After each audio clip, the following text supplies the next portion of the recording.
La parole est à Madame Valérie Pécresse. Monsieur le Président, mes chers collègues, ma question s'adresse à la ministre en charge des Transports et j'y associe mes collègues Xavier Bertrand, Christian Estrosi, Marc Le Fur et Laurent Wauquiez. À l'heure où la fermeture de nombreuses lignes de train intercités est envisagée par notre collègue Philippe Duron, un chiffre nous scandalise. 500 millions. 500 millions d'euros, c'est le montant de la fraude dans les transports publics.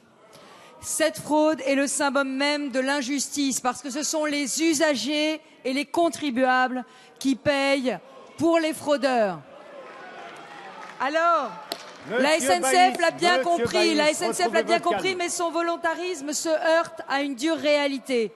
Seulement 10% des amendes sont réellement payées. Un chiffre ridiculement faible à comparer avec les 70% d'amendes recouvrées pour les amendes automobiles. Alors pourquoi une telle différence ? Eh bien tout simplement parce que les usagers des transports publics ne sont pas tenus de porter une pièce d'identité sur eux. Résultat, ils donnent des identités et des adresses fantaisistes et on ne les retrouve plus.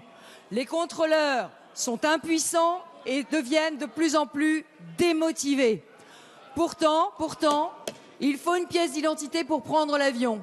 Pourtant, il est normal d'avoir son permis de conduire et sa carte grise dans sa voiture. En quoi serait-il choquant d'avoir à prendre sa pièce d'identité dans le métro, dans le bus ou dans les trains ?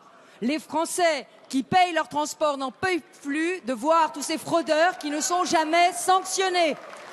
Alors, nous avons déposé une proposition de loi qui visera à rendre obligatoire les papiers d'identité dans les transports publics, des papiers qui seront demandés à tous les voyageurs sans billet. Madame la ministre, soutiendrez-vous cette proposition de loi ? Merci. La parole est à Monsieur Alain Vidalis, secrétaire d'État chargé des Transports, de la mer et de la pêche. Merci, Monsieur le Président. Monsieur Baïs. Madame la députée, normalement, quand on veut lutter contre la fraude, on réunit le Comité national pour la sécurité dans les transports en commun. C'est ce que Frédéric Cuvillier a fait. C'est ce que Frédéric Cuvillier a réactivé en 2013, alors qu'il n'avait pas été réuni depuis 4 ans sous votre majorité. Là où vous avez raison, c'est sur le chiffre. On écoute la réponse. Effectivement, c'est une situation qui n'est pas acceptable. 400 à 500 millions aujourd'hui de fraude.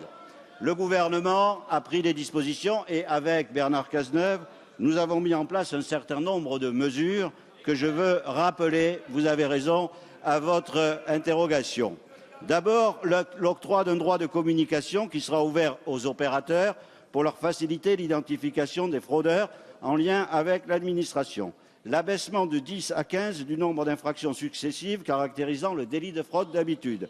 La modification du décret de 10 à 5, la modification du décret de septembre 2007 permettant aux agents exerçant leur mission en civil de pouvoir verbaliser les fraudeurs, ce qui n'est pas possible jusqu'à maintenant.